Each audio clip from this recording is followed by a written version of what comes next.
couple of years ago in 2023, I had the great opportunity to be at the Los Angeles Country Club. Yeah, you were. Right down. What? Yeah, I was at the Los Angeles Country Club. Wait a second. On Sunday. No, now look, I was a media member because I had a media pass. So I watched the U.S. Open and I watched Wyndham Clark. And this was my Father's Day gift. My wife was like, go watch golf. And it was not too far from my house. So I went there. I actually got a ticket because I parked where I wasn't supposed to park at. So I don't want to bring that up. But it was kind of nostalgia for me a little bit because I try to go to as many major events as possible. I remember 2009, me and my dad went to see Tiger versus Rocco. Rocco Mediate. That was one of the greatest still forever. And I always remember that one at Torrey Pines because they tied and they had the playoff was going to be Monday. There was no playoff on Sunday. The playoff was Monday. Yeah, back in the U.S. Open, back in those days, yes. If you tied at the U.S. Open, you came back on Monday to play a full 18. A full 18. They've since changed the rules, but a lot of courses, a lot of tournaments do one hole playoff or a 3-hole aggregate. But back in the day, the U.S. Open was a full 18, and it was awesome. Well, you got to remember at that time, we're still in the final stages of the NFL offseason program. So I actually had a practice the next day, and all the people who attended that U.S. Open at Torrey Pines, if you had a ticket for the Sunday, you were allowed to come back the next day for the full 18.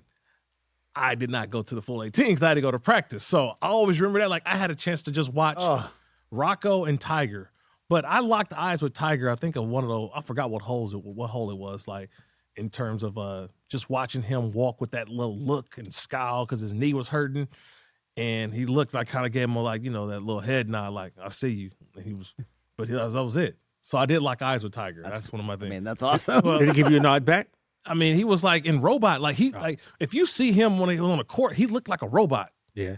Like he was just the way he moved, like just everything was always in sync and moving. And so every time I had an opportunity to go see a major, I want to go. So this time I went to LACC, had a great time. And here we get to Sunday. And I'm watching just as it all unfolds. And Wyndham Clark becomes a first-time major champion. And now we fast forward to 2026, and he's the leader after round 1. Mm-hmm. And he's the leader after round 2. And he's the leader after round 3. And then all of a sudden, he's got a 7-stroke lead. Yeah, he wasn't just the leader. He was kind of obliterating everyone. He was beating up the course that was beating up everybody. Yep. I mean, like, how many times did we hear the name Shinnecock? Okay? Like, that was just like, Shinnecock. I'm like, I've never been to Shinnecock. I don't know about it. But now, I guess it's a cool place in the Hamptons. And it almost looked like did it almost feel like a putt-putt course at times? You know what I mean? Because you had these peaks and valleys and this and that. In terms of there being a lot of obstacles. There was like trust me, I love scoring when it comes to the PGA.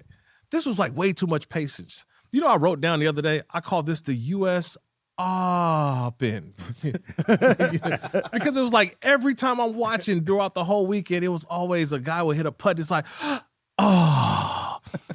and we saw that with Wyndham Clark yesterday on 16.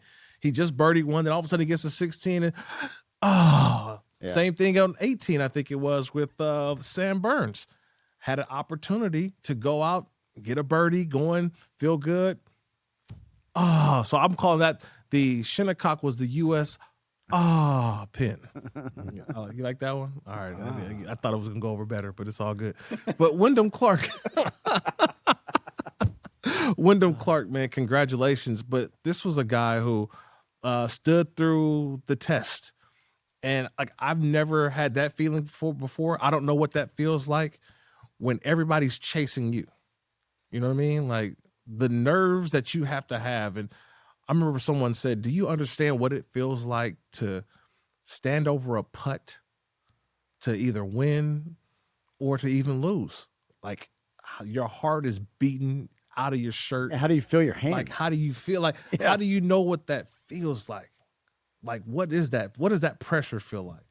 And that was every single putt and every single shot for him yesterday. You know, he starts Sunday with a 6-shot lead, seemingly in golf insurmountable. But in the course of the opening hour, it was cut in half. Sam Burns came out hot, made a couple of birdies. Wyndham bogeys a couple early on. And now it's like, okay, well, we're in a tournament now. It's basically me and this guy kind of head to head for the next 3 hours. And it got down to one shot at one point on the back nine, and then Wyndham had an incredible hole on the par 5, seemingly in jail off the tee, gets out, and then makes an unbelievable 15, 20-footer for birdie to get the lead back up to 2 shots, which he did need after a bogey on 17. And Wyndham is tough.